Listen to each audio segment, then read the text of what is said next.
Welcome to all of you my YouTube class. आज की class आपके मैथमेटिक्स से होने वाली है, जिसमें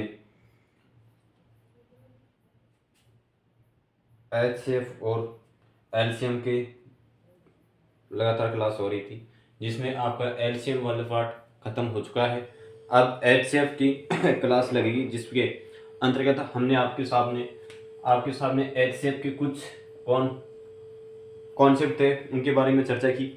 अब इन एचसीएफ से अलग किस प्रकार से क्वेश्चन बनते हैं, उन क्वेश्चनों के ऊपर हम जानकारी करते हैं कि वह किस प्रकार से आपके पास क्वेश्चन बन रही है। और यदि आप चैनल पर फर्स्ट बार हो तो लाइक शेयर कीजिए।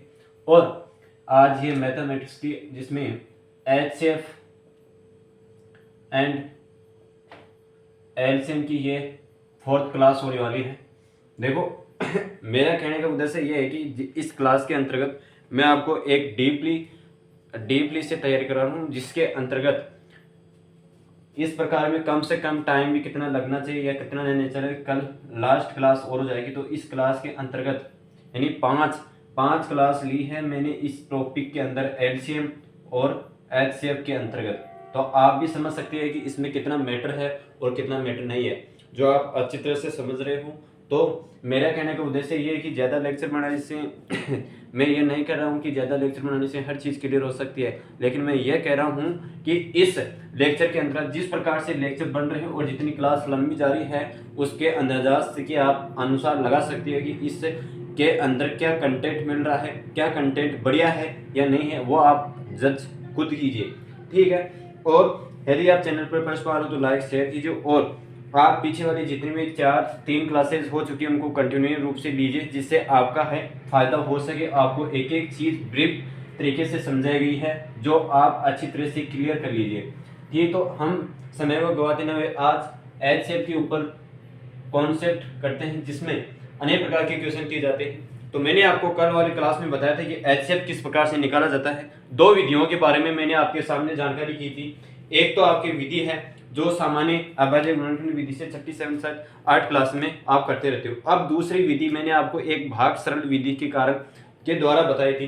अब यहाँ वही विधि आपके पास फिर से दोहराता हूँ कि वह किस प्रकार से आपके, तो कोई संख्या आपके पास है 1134, कोई संख्या आपके पास है 1134, 1344 और 1704, 1701। हाँ, कोई संख्या आपके पास है 1134, 1344, 1701, जो ये वह संख्या है जिसका अंतर्गत आपको एचसीएफ निकालना है। तो मैंने आपको एचसीएफ के फर्स्ट चरण या फर्स्ट कंडीशन के ऊपर आपको क्या बताया था, वो आप अच्छी तरह से समझ गए होंगे कि पहले वाली संख्या के अंतर्गत दूसरी संख्या का भाग दिया जाता है। और यहाँ एक सबसे महत्वपूर्ण मैं आपको बताऊं कि आप इस प्रकार से भी अंतर निकाल सकते हो कि कितना अंतर आता है और कितना नहीं। तो वो अंतर की बात मैं आपके बाद में करता हूँ। आप सबसे पहले वो प्रोसेस लगाओ, 1134 के अंतर्गत आप 1344 का भाग दीजिए, ठीक है। 1344 का आप भाग दोगे, वो कितनी बार जाएगा वो आपको अच्छी तरह से ध्यान रखता है कि एक बार जाएगा। तो 1134, तो यहाँ आपके पास बच रही है 210, ठीक है, 210 बच रही है। अब ये 210 के अंतर्गत आप किस संख्या का भाग दे रहे हो, 1134 का भाग दे रहे हो। 1134 का भाग दे रहे हो, वो आपको इस बात का भी पता है कि मालूम है किस प्रकार से जा रहा है। तो 210 यानी 1000 कितने बार जा रहा है, 400 है ना, 5 बार जाएगा, इसमें 5 बार जाएगा तो 1050 आ जाएगा। यहाँ 1050, जिसके अंतर्गत 4, ये 3 है सर, ये 3 है यहाँ पे, 3, 8, 84। अब इस 84 के अंतर्गत आप वह कौन सी संख्या है जिसका आप भाग देना चाहते हो, वह संख्या 210 है। 210 आपके पास कितनी बार जाती है और कितनी बार नहीं जाती है, वो आप अच्छी तरह से समझ चुके हैं कि 46 एक दो बार, 2 से ज्यादा जाने वाली संख्या नहीं है। तो आप 168 के अंतर्गत 2 और 4, यह 42 शेषफल बच रहे हैं। यहाँ 42 शेषफल बच रहे हैं, तो आपको यह भी पता है कि 42 शेषफल के अंतर्गत 84 का 2 बार डिवाइड होता है, तो 0 पूर्ण रूप से आ जाता है, ठीक है सर। ये 42 आपका यहाँ आंसर आ रहा है। तो क्या यह आपका समीकरण इसी तरह पूर्ण रूप से पूरा हो चुका है? नहीं हुआ है अभी। अभी आपका समीकरण, क्योंकि आपके पास दो संख्या का ही मामला सिमिट हुआ है, जिसमें आपके पास 42 शेषफल बच रहे हैं, लेकिन यहाँ तीसरी संख्या आपके पास 1704, 42, 1701, इसमें कितनी बार का डिवाइड करने पर क्या संख्या जाती है और क्या संख्या नहीं जाती है? आपको पता है कि यहाँ आपके पास 168,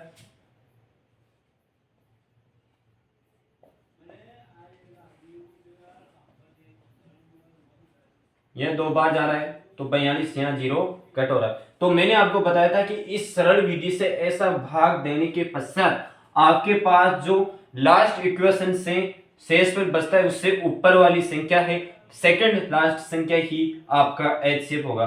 तो इन संख्याओं का एचसीएफ आपके पास 21 प्राप्त हुआ है।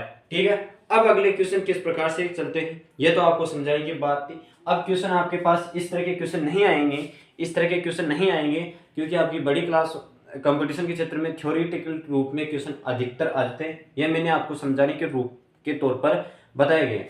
अब आपको थ्योरेटिकल क्वेश्चन बताता हूँ, वह क्वेश्चन किस प्रकार से आते हैं और आप उस क्वेश्चनों को किस प्रकार से हैंडल करते हो वो आप अच्छी तरह से जान सकते हो। और पीछे जो भी क्लास बनी हुई है उन क्लासों को आप एकता रूप से लीजिए, जिससे आपकी तैयारी मजबूत हो सके। ठीक है, अब यहाँ थ्योरेटिकल क्वेश्चन आते हैं, जिसे मैं आपको अच्छी तरह से समझाऊं कि वह थ्योरेटिकल क्वेश्चन किस प्रकार से आ रहे हैं, कि थ्योरेटिकल क्वेश्चन हम किस प्रकार से हैंडल कर सकते हैं। देखो, एक व्यक्ति को, भाई कोई व्यक्ति है जिसमें मतलब आपको डेटा दे दिया जाता है, डेटा दे दिया जाता है, उन डेटाओं को आप 3 या 4 डेटा इस प्रकार के दिए जाते हैं जिसमें एचसीएफ की बड़ीतम लघुत्तम यानी महत्तम बड़ी से बड़ी संख्या को छांटना पड़ता है, उस बड़ी से बड़ी संख्या का आपको लघुत्तम निकालना पड़ता है, महत्तम समापत्ति निकालना पड़ता है, महत्तम समापत्ति निकालना पड़ता है, और उन संख्याओं के अंतर्गत किस प्रकार से कार्य किया जाता है। देखो, मैं आपके सामने एक क्वेश्चन रखता हूं, उस क्वेश्चन का ध्यान रखिए। एक व्यक्ति को पेट्रोल के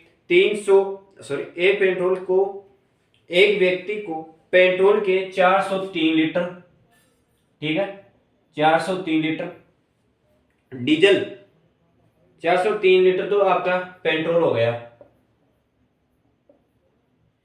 403 पेट्रोल, और 465 लीटर आपका डीजल हो गया, 465 लीटर आपका डीजल हो गया, 465। इसी प्रकार मोबिल ऑयल 496 मोबिल ऑयल हो गया,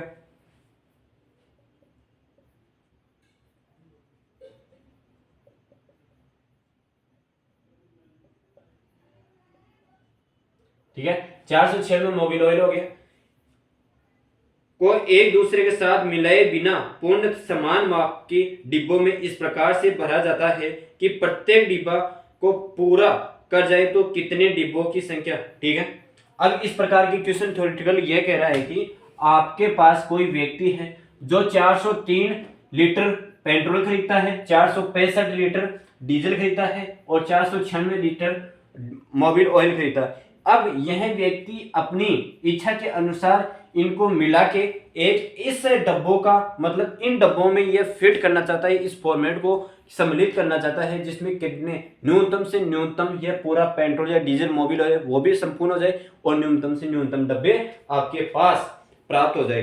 तो वह आपको क्या दिखाना है, आपको डिब्बों की संख्या निकालनी है। तो ठीक है, यह थ्योरेटिकल क्वेश्चन है जो आपको उलझाने की कोशिश करते हैं, लेकिन आपका मेथड क्या है, आपको डेटा दे रखा है, जो आपको एचसीएफ निकालना है उन एचसीएफ को डेटा निकालना है। तो आपके पास डेटा आ गया, इस डेटा के अंतर्गत आपको पता है कि किस प्रकार से ये क्वेश्चन किए जा सकते हैं और किस नहीं किए जा सकते। तो देखिए, आप 403 के अंतर्गत 403 है जिसमें 465 का आप डिवाइड करते हो तो 1 और 403 तो 2 और 6, तो यहाँ ठीक है 62, ये 62 आ रहा है। इसी प्रकार आपके पास ये 403 आ जाता है, 403 तो 6 × 42, 6 चौका 64, तो यहाँ देखिए 62 है, कितनी बार कट रहा है, ये कितनी बार कट रहा है 37, 372, ये 372 आ रहा है।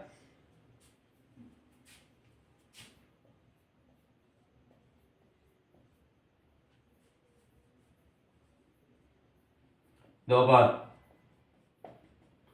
0 आ गया 372, ठीक है।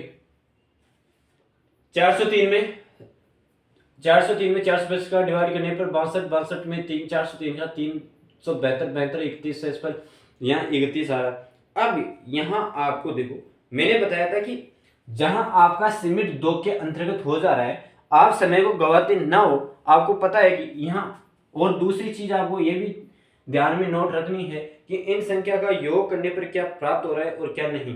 देखो आपकी 400 ये 31 इन दोनों के अंतर्गत आ रहा है क्या, यह अंतर आ रहा है क्या, 496 जिसमें से 465 यहाँ देखो आपके पास अंतर 31 का आ रहा है, तो आपको 31 का अंतर यहाँ प्राप्त हो रहा है, तो आप समझना चाहिए कि यहाँ भी 31 का है, तो HCF आपके पास 131 आएगा, नहीं सॉरी 31 आ जाएगा।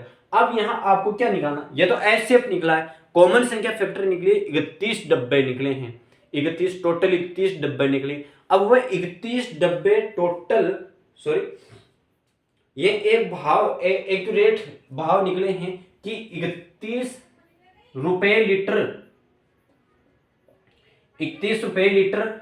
ये डीजल भी है, पेट्रोल भी है, डीजल भी है, मोबिल ऑयल भी है। तो इन 31 रुपए लीटर में प्रत्येक के अंतर्गत कितने डब्बे मिलेंगे, वह कितने डब्बे मिलेंगे वहीं आपको टोटल डब्बे जोड़ के करना है। तो 403 के अंतर्गत आप 31 का डिवाइड करेंगे, इसी प्रकार 465 के अंतर्गत 31 का डिवाइड करेंगे, इसी प्रकार 496 के अंतर, सॉरी 96 के अंतर्गत 31 का डिवाइड करेंगे। इन डिवाइड करने के पश्चात आपके पास डब्बों की संख्या आ जाएगी। यहां डब्बों की संख्या निकालने के लिए 403 में 31 का डिवाइड करते हैं, तो आपके पास इससे 13 डब्बे आ जाते हैं और इसके 15 डिब्बे आ जाते हैं, इनके 15 डिब्बे आ जाते हैं, और इसी प्रकार आपके यहां 16 डब्बे आ जाते हैं। तो इन डब्बों को तीनों को जोड़ लिया जाता है और 11 यानी 44 डब्बे टोटल, यानी आपके पास 44 डब्बे हैं। किस प्रकार के डब्बे हैं, जिसमें पेट्रोल, डीजल और मोबिल ऑयल है, ठीक है। 403, 465 और 496 यह आपकी संख्या दे रखी थी। इन संख्याओं के अंतर्गत एक एक्यूरेसी मतलब औसत माप के लीटर प्रति रुपए लीटर के बारे में जानकारी पूछी गई थी, तो वह आपको जानकारी निकालना है। वह 31 है, उनके पास ये डब्बों की संख्या है, तो 15 डब्बे तो आपके पास 15 डब्बे तो आपके पास डीजल के हो जाएंगे और 13 पेट्रोल के हो जाएंगे और 16 मोबिल ऑयल के हो जाएंगे। अब इसी प्रकार नेक्स्ट क्वेश्चन कि 78 सेमी, 104 सेमी और 117 सेमी वह 169 सेमी की लंबी छड़ धातुओं के दो छड़ों को अधिकतम लंबाई के बराबर छड़ों पर काटने पर अधिकतम छड़ों की संख्या क्या होगी। अब देखो यहाँ देखो आपके पास एलसीएम एच शेप का क्वेश्चन है ना, अधिकतर एच शेप का क्वेश्चन आपके किसी भी प्रकार के किसी भी फॉर्मेट में आ सकता है। क्षेत्रफल के अंतर्गत आ सकता है, क्षेत्रफल के अंतर्गत आ सकता है, वर्ग स्क्वायर के रूप में आ सकता है, परसेंटेज के रूप में आ सकता है, ये किसी भी रूप में मायने नहीं रखता है। इसलिए आप एचसीएफ का थोड़ा ध्यान में रखें कि किस प्रकार से ये क्वेश्चन करते जा रहे हैं। अब देखो यहाँ आपके पास क्वेश्चन दे रखा है कि 78 सेमी 104 सेमी 117 सेमी और 169 सेमी की धातुओं की दो छड़ों को, मतलब यहां पूछ रहा है कि दो छड़ों के अधिकतम, दो छड़ों की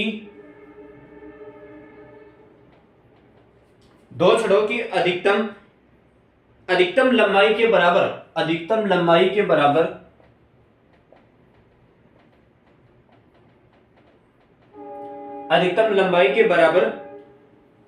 छड़ों पर काटने पर अधिकतम छड़ों की संख्या क्या होगी। भाई दो छड़ों को अधिकतम लंबाई के कारण इनको काटने पर आपके पास अधिकतम लंबाई क्या होगी।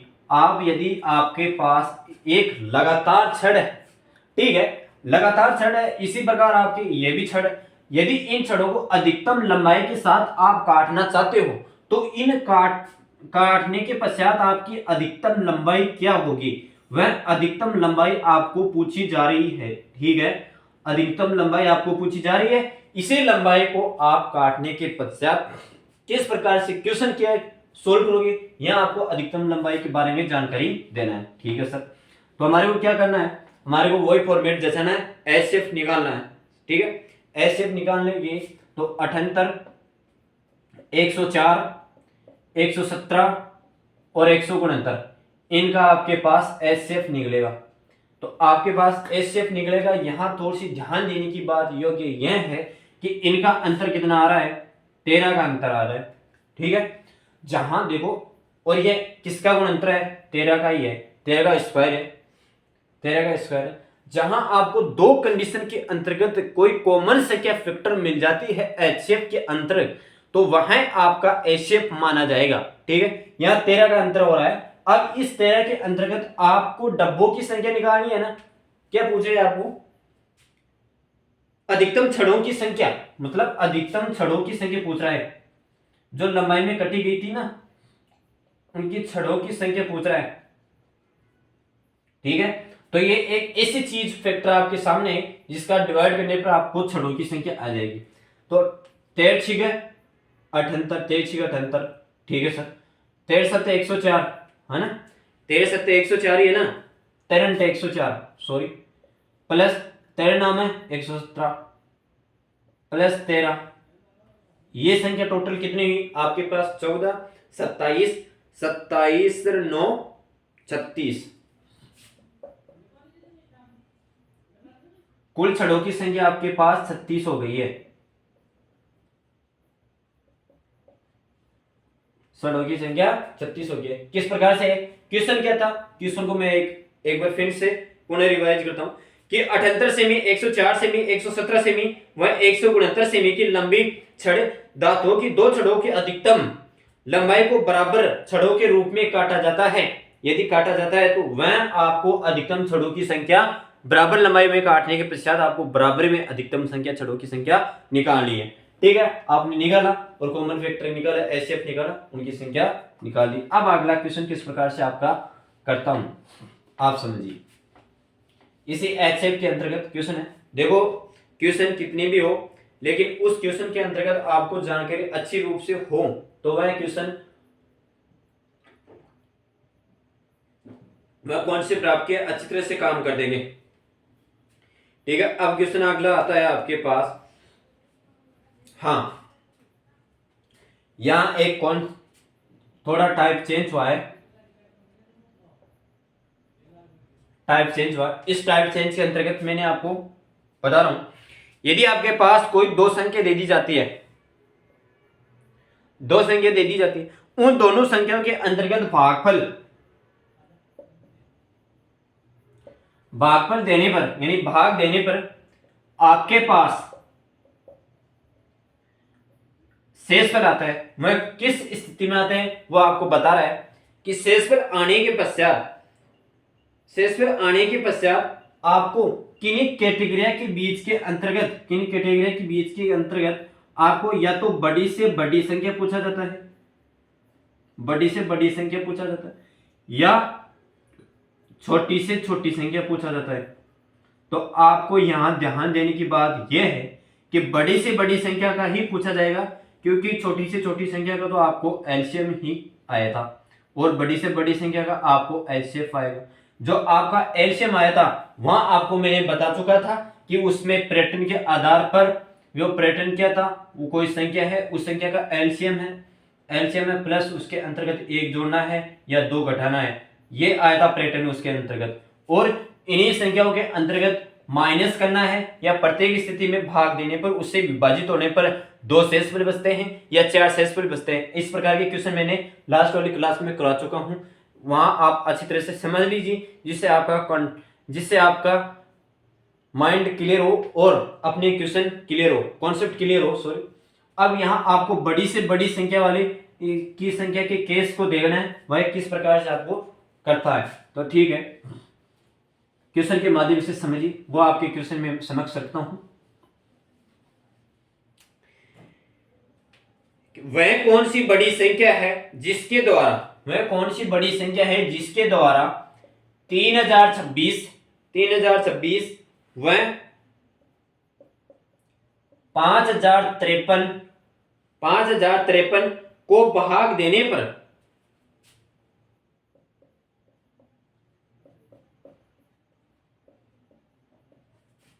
पर कन्वेक्स है।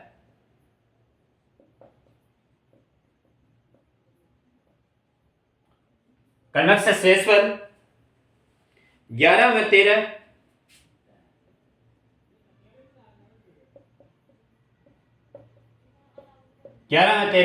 बचते हैं। ठीक है, आपके पास क्वेश्चन है कि 3026 में 5053 से भाग देने पर कन्वेक्स शेषफल 11 में 13 बचता है। तो आप इस क्वेश्चन को किस प्रकार से करोगे? आपको पूछा क्या जा रहा है? आपको इन दोनों के मध्य बड़ी से बड़ी संख्या पूछा जा रहा है।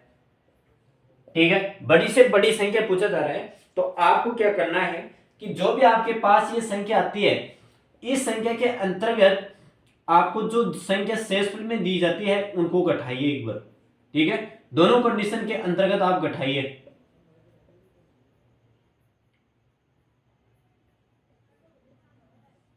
घटा दिया। अब यहां देखिए कि क्या शेषफल बच रहा है और क्या नहीं। 3015 यहां कितना होना चाहिए?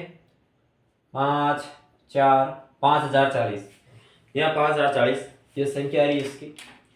अब आपकी वो संख्या आ गई है जहां आपको निकालना चाहिए था। आपके पास 5040 एक ऐसी संख्या आई है जिसके अंतर्गत आप 3015 का डिवाइड करोगे तो आपके पास 3015 आने पर आपके पास 2502 2025 ये संख्या।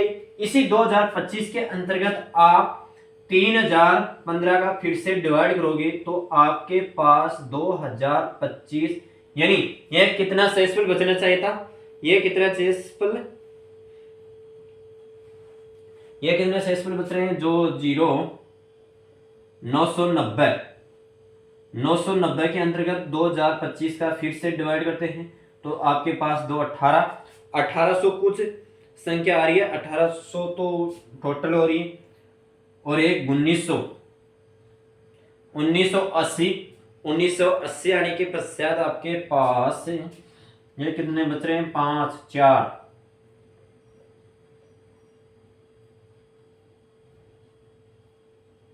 45 90, बिल्कुल सही बात है ना? 45 90।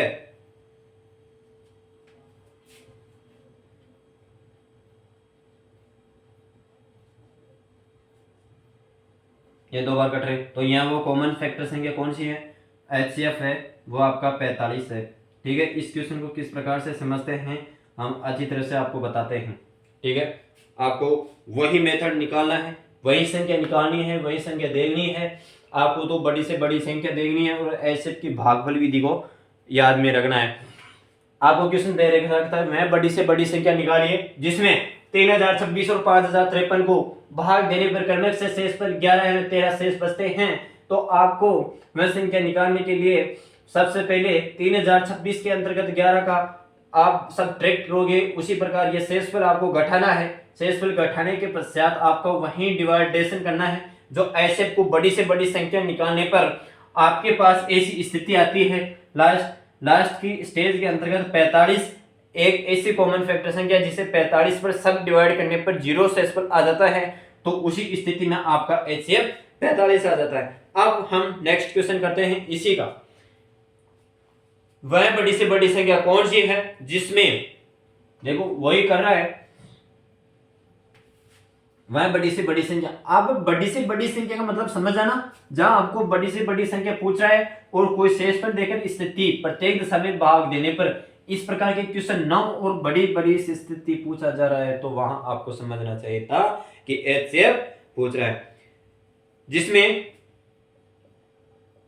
1657 वह 2037 1657 में 2037 को भाग देने पर कन्वेक्स है भाग देने पर कन्वेक्स है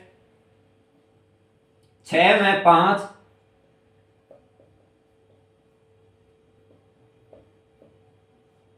शेष बचते हैं। ठीक है, 6 में 5 शेष बचते हैं। ठीक है सर, आपको करना क्या है, आप अच्छी तरह से समझिए, वही फॉर्मेट है, आपको वही स्थिति को दोहराना है कि 1657 के अंतर्गत 6 घटाना है, इसी प्रकार 2037 के अंतर्गत 5 घटाना है।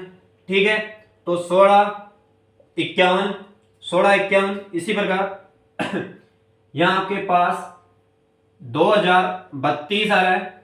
इसी संख्या के अंतर्गत आपको 1651 का डिवाइड करोगे, आप इसी स्थिति का आगे अनुसरण करते हुए 1651 का आप डिवाइड करते हो, यहां 1651 है या 1657 है,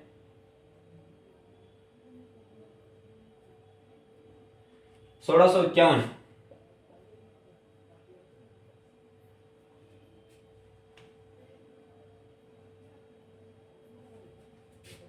1 13 5 8 9 351 के अंतर्गत वही 1651 का डिवाइड करना है, तो 3 6 18, 3 3 9, 3 5 15, 3 5 15 तो 15 एकम 15 तो वो हो गया 1521 27 1524 1524।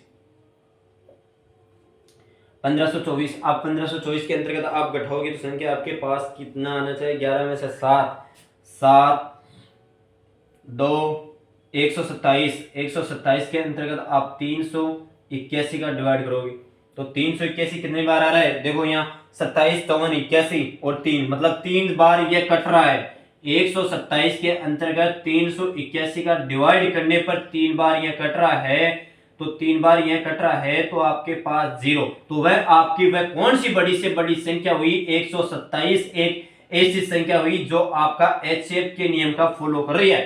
ठीक है, वह बड़ी से बड़ी संख्या 127 है। किस प्रकार से, 1657 वह 2037 को भाग देने पर क्रमश से शेष पर 6 और 5 से शेष बचते हैं, तो यहाँ आपके प्रत्येक स्थिति के अंतर घटाना है। यह प्रोसेस आगे फॉलो करने के पश्चात आपके पास HCF लास्ट कंडीशन के अंतर्गत 127 आ जाती है। अब इसी क्वेश्चन को आगे बढ़ाते हुए किस प्रकार से करें, इन्हीं क्वेश्चनों को आगे बढ़ाते हैं।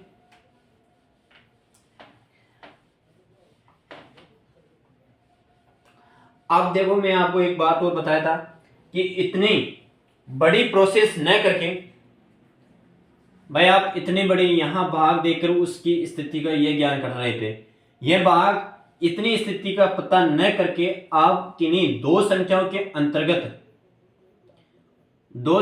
अंतर्गत देखो, ऐसे निकालने की दो कंडीशन बताता हूं। किन्हीं दो संख्याओं के बीच अंतर निकालिए। ठीक है, सबसे फर्स्ट काम ये है आपका कि किन्हीं दो संख्या के बीच अंतर निकालें। उन संख्या के अंतर निकालने के बाद आप तीसरी संख्या के अंतर्गत भी अंतर निकालें। ठीक है, यदि यह अंतर एग्जिस्ट नहीं करता है तो आप दूसरा चरण आपके पास होगा कि जो आप डिवाइड पहली संख्या के अंतर्गत पहली संख्या का दूसरी संख्या में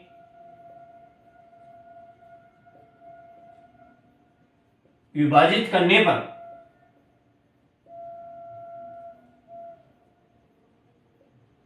जो संख्या आती है, उन संख्या को तीसरी वाली संख्या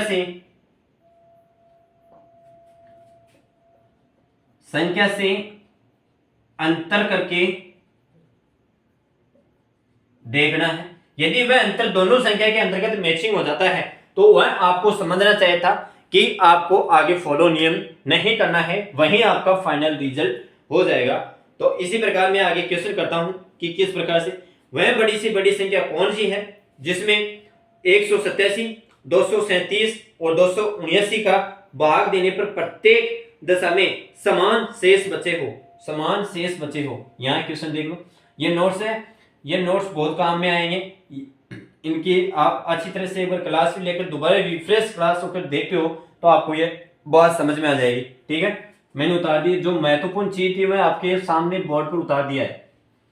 अब दूसरी संख्या, दूसरा क्वेश्चन क्या है, देखो आपको पहले क्या कर रहा था, अब क्वेश्चन में थोड़ा सा लेटेस्ट है कि संख्या दे भी जा रहा था और शेषफल भी दिया जा रहा था। भाई ये शेषफल है, इनमें एक घटाने पर यह संख्या प्राप्त होती है।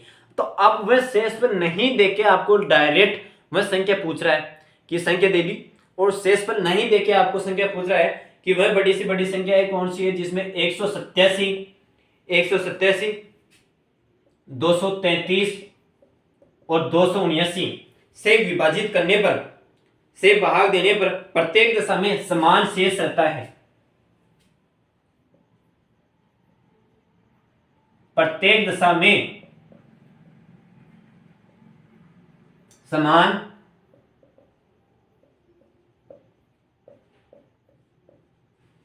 समान शेष बचता है। ठीक है, अब क्या करें भाई, अब क्या करें इसके अंतर्गत जो हमारे पास आंसर भी नहीं आ रहा है। करना क्या है, आपको सबसे पहले मैंने बताया था कि इसके अंतर्गत आपको अंतर देखना है। तो देखो 6 और 4, इसी प्रकार इसके अंतर्गत देखना है 200, देखो 33, 187, तो 13 में से 7 गए तो 6, ठीक है, यहाँ 12 और 8 में से 4 गए 0, तो 46 ये अंतर आ रहा है और 46 ये अंतर आ रहा है। तो आपका कॉमन फैक्टर आ रहा है, तो महत्तम समापत्ति यही होगा, 46 अंतर आ रहा है। यह अगेन देखो आपको प्रत्येक दिशा के अंतर्गत शेष भी नहीं दिया है ना, तो आप दोनों संख्या के बीच अंतर निकाल लो, वही आपका एच शेप होगा। अब नेक्स्ट क्वेश्चन इसी पैटर्न के आधार पर और जिसमें आपको थोड़ी सी जो मेंसुरेशन इसमें लगा दी जाती है कि इस स्थिति में क्या होता है और क्या आपको टाइलें मंगानी पड़ती है, खर्चा कार्य का भी भाव देखना पड़ता है। किसी कमरे की, देखो किसी कमरे की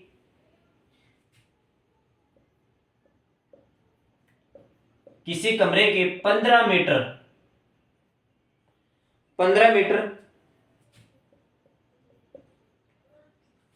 17 सेंटीमीटर लंबे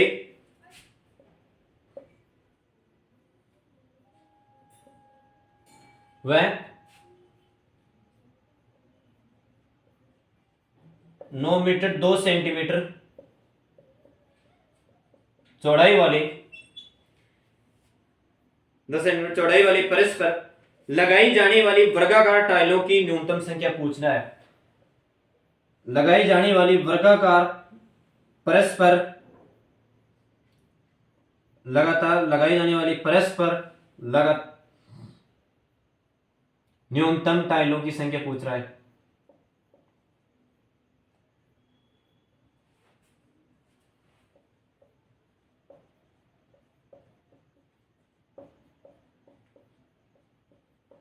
ठीक है, क्वेश्चन समझ में है कि किसी कमरे के 15 मीटर 17 सेंटीमीटर लंबी 9 मीटर और 2 सेंटीमीटर चौड़ाई वाली परस्पर लगाई जाने वाली वर्गाकार टाइलों की संख्या न्यूनतम संख्या निकालनी है। वर्गाकार जिसमें आपको देखना है कि 15 यहां आपके पास, अब देखो इक्वेशन के अंतर्गत आपको विशेष तौर से ध्यान रखना होगा कि दो डेटा आपको दे दिया गया है, उन डेटाओं को एक समान रूप से करके आपको आंसर निकालना है। देखो सेंटीमीटर में दे रखा है और मीटर में भी दे रखा है, इसी प्रकार सेंटीमीटर में दे रखा है और मीटर में भी दे रखा है, तो आप इस स्थिति को सेंटीमीटर में चेंज कर लो जिससे आपका आंसर बहुत ही सही रहेगा। अब आंसर सही रहेगा तो आपको देखो यहां 15 मीटर है तो 100 सेंटीमीटर के अंतर्गत जाओगे तो 100 से गुणा करोगे तो यहाँ 1500 सेंटीमीटर प्लस और 17 ये वो जुड़ जाएगा। इसी प्रकार 9 मीटर तो ये 100 से गुणा हो जाएगा, 900 प्लस 2, तो यहाँ लगभग आपके पास ये तो 1517 मीटर सेंटीमीटर सॉरी, और इसी प्रकार ये 902 सेंटीमीटर। तो यहाँ आपको चौड़ाई और फर्श की लंबाई के अंतर्गत निकालना है, तो ये तो आपके पास 1570 मीटर लंबी हो गई और ये चौड़ाई 902 सेंटीमीटर हो गई। ठीक है, अब यहाँ इन प्रेस की न्यूनतम टाइलों की संख्या निकालनी है, आपको न्यूनतम संख्या निकालनी है। तो चलो वही प्रोसेस करना है आपको कि किस प्रकार से आप प्रोसेस के अंतर्गत भाग लेते हो।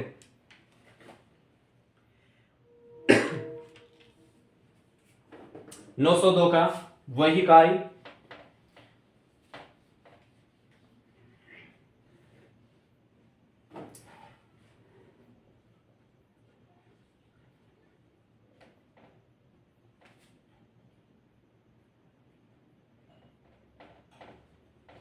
902, ये आपके पास 902 आ रहा है, तो आपके पास 2 5 6 415 902, 415 902। इसी प्रकार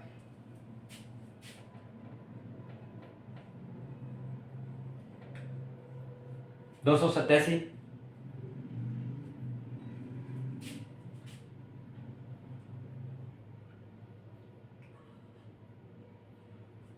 287, ये कितने बार जा रहा है? 2 बार तो जाएगा, जिसमें ज्यादा संख्या हो जाएगी, 3 बार जाएगा, तो ये लगभग आपके पास 2 बार ही जा चुकेगा। 28 दूना 56, 56 एक 57, 576, तो 1 4 1 287, 7 चौका 28, 7 चौका 28, 7 ये, हाँ, तो 228, 7 ये यहाँ कट हो गया, तो यहाँ आपके पास एचसीएफ न्यूनतम संख्या एचसीएफ आ गई, ठीक है, 41 आ गई। यहाँ क्वेश्चन देने की बात ये हो गई। अब यहाँ देखो, अगर आपके पास अधिकतम पूछता है तो आपका यही आंसर क्लियर हो जाता, लेकिन आपको न्यूनतम संख्या पूछ रही है, न्यूनतम टाइलों की प्रेस की संख्या पूछ रही है, तो आपको जो आपके पास डेटा आया था 1517 व 902, इसके अंतर्गत 41 का डिवाइड करने पर आपके पास जो संख्या आएगी उन्हीं संख्याओं को निकालना है। तो वह संख्या आपके पास कितनी आएगी? ये प्लस के अंतर्गत जाएगी, प्लस के अंतर्गत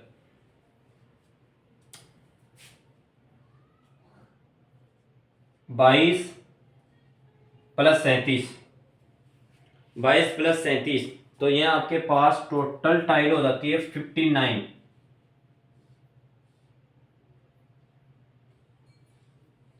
59 संख्या, ठीक है, 59 टाइल है। देखो सर, आपको न्यूनतम 59 टाइल लानी होगी, कितनी चौड़ाई के अंतर्गत? 1517 मीटर की लंबी और 902 मीटर सेंटीमीटर की चौड़ाई के अंतर्गत आपको 59 टाइलों का प्रयोग करना होगा, जिसमें इसमें प्रोसेस ज्यादा करने की कुछ नहीं है। आप जो आपको मीटर में दे रखा है उसको सेंटीमीटर में चेंज करके वही एच शेप निकालना है, और एच शेप निकालने के बाद हमारे को टाइलों की संख्या निकालनी है। उन टाइलों की संख्या निकालने के लिए जो आपके पास वैल्यू आई थी उन्हीं वैल्यू के अंतर्गत डिवाइड करके उसको जोड़ देना है। अब आपके पास यहां एच शेप का खेल खत्म होता है, और एलसीएम का भी आपके दोनों की क्लासों में 4 क्लासों के अंतर्गत डिवाइड करा चुका हूं। अब कुछ अगले कॉन्सेप्ट की तरह आगे बढ़ते हैं कि वह कॉन्सेप्ट कौन सा है। आपने सुना होगा कि बहुपद और बिनों की संख्या और पावर वाली संख्या का एचसीएफ किस प्रकार से निकाला जाए, एचसीएफ और एलसीएम किस प्रकार से निकाला जाए। तो मैं यहां आपके सबसे पहले बिनों का एचसीएफ और एलसीएम की संख्या पर चर्चा करूंगा, जिसमें आपके पास ओनली 2 फॉर्मेट यानी 2 फॉर्मूलों को ध्यान में रखना है। नेक्स्ट कॉन्सेप्ट है आपके पास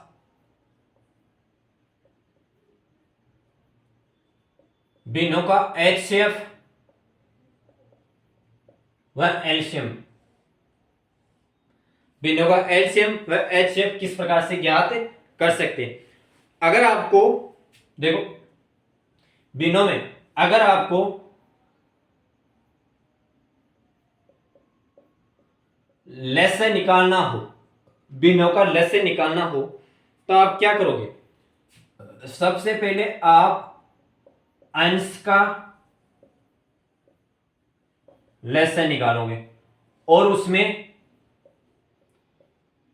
हर के में से का डिवाइड करोगे, हर के में से का डिवाइड करो। यदि आपको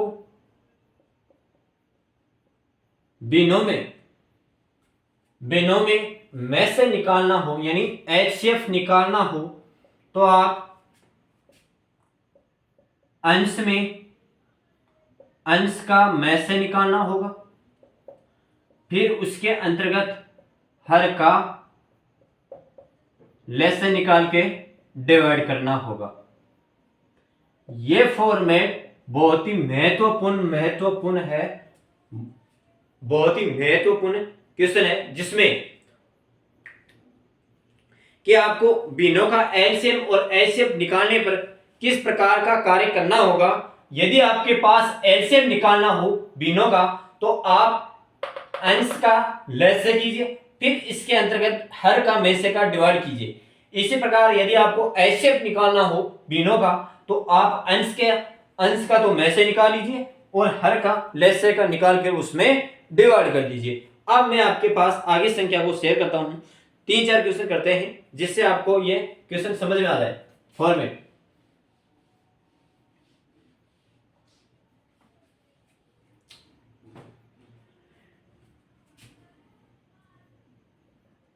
2 7 3 10 7 12 का लसागु निकालिए। ठीक है सर, लसागु निकालिए। तो आपको क्या था, यहां लसागु पूछ रहा है, लसागु बिनों का, तो लसागु पूछ रहा है। हंस में सबसे पहले क्या था फॉर्मेट,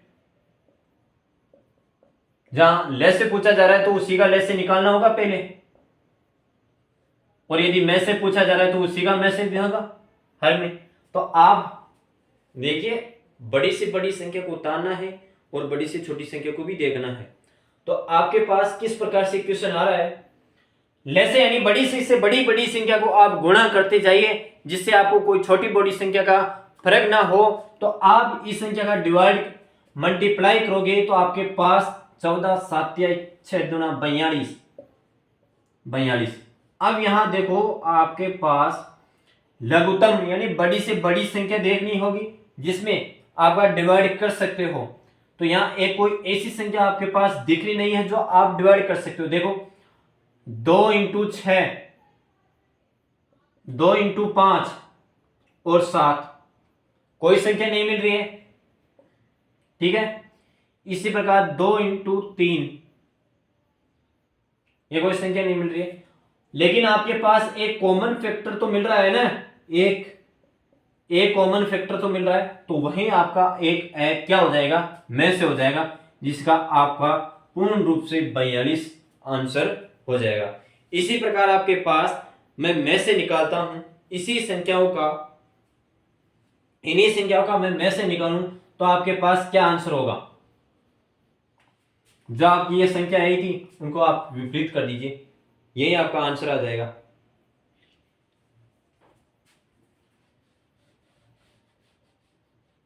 में से निकालना है, ठीक है। तो में से निकालोगे तो आपके पास क्या आना चाहिए और क्या नहीं आना चाहिए, वही बात है। इसमें कौन सी कॉमन संख्या आ रही है, वही आपके पास 7 आ रही है। अब इस संख्या को गुणा करते जाइए तो आपके पास 120 तो ये हो जाएगा। ठीक है, इंटू 7 छिगानी 72, 1 2 84 12,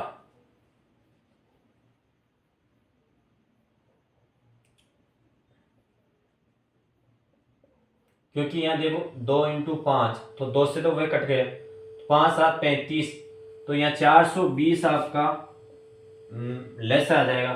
तो 1/1 420 यह आंसर हुआ इसका। इसी प्रकार आपके पास कोई संख्या पूछ ली जाती है तो आप किस प्रकार की संख्या को निकालोगे। कोई आपके पास उदाहरण दे रहा हूं मैं इसी प्रकार का, में से लेसे हो गए ना बिनों में।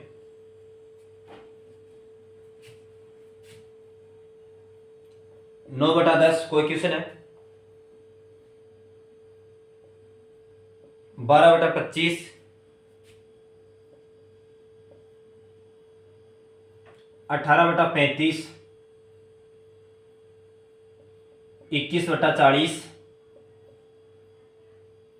का लसागु निकालिए। 9/10, 12/25, 18/35, 21/40 का लसागु निकालिए। तो आप लसागु निकालोगे, लसागु निकालना है तो बड़ी वाले अंश का तो लसागु निकलेगा और हर का में से निकलेगा, सॉरी।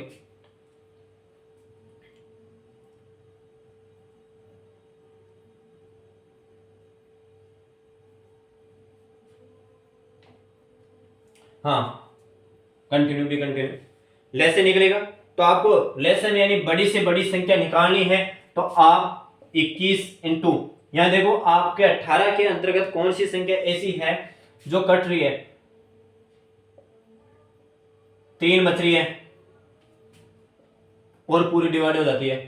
12 के अंतर्गत कौन सी संख्या है, 6 तो ये कट गई यहां से, क्लियर, और बच रही है 2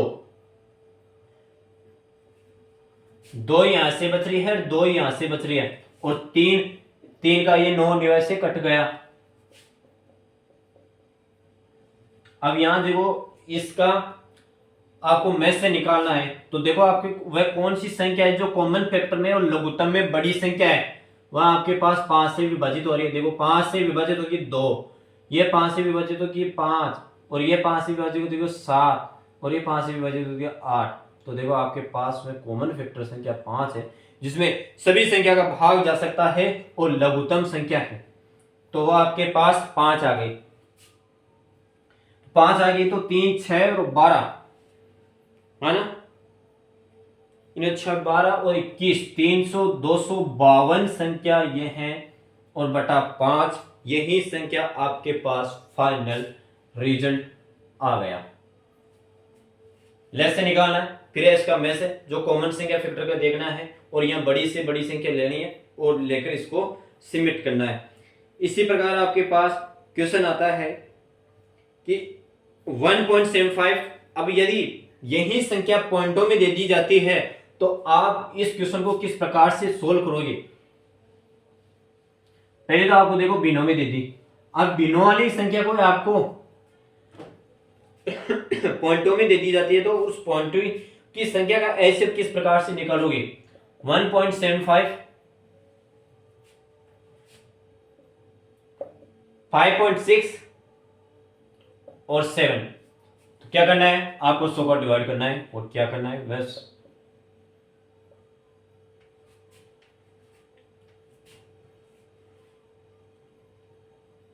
इस कॉमन को हटाने के लिए 560 से गुणा करना पड़ेगा, 10 से गुणा करना पड़ेगा, तो ये कट जाएगा आपके पास 175 बटा 100, 56, 560 बटा 10, इसी प्रकार 100 से गुणा करना पड़ेगा। इसी को संख्या इक्वल करने के लिए हर संख्या को गुणा करना पड़ता है, ध्यान में भी रखना पड़ता है कि कौन सी क्या संख्या कैसे गुणा की जाती है।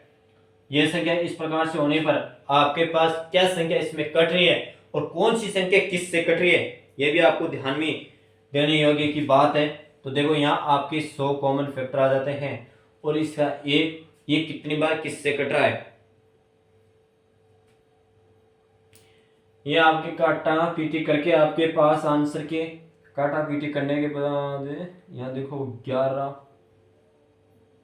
12, 26, 112, 112 यहाँ 7, 1, 40, ठीक है, तो 7,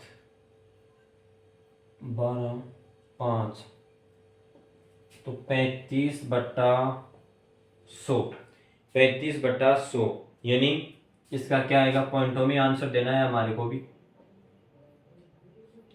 0.35, यही इसका फाइनल आंसर होता है 0.35।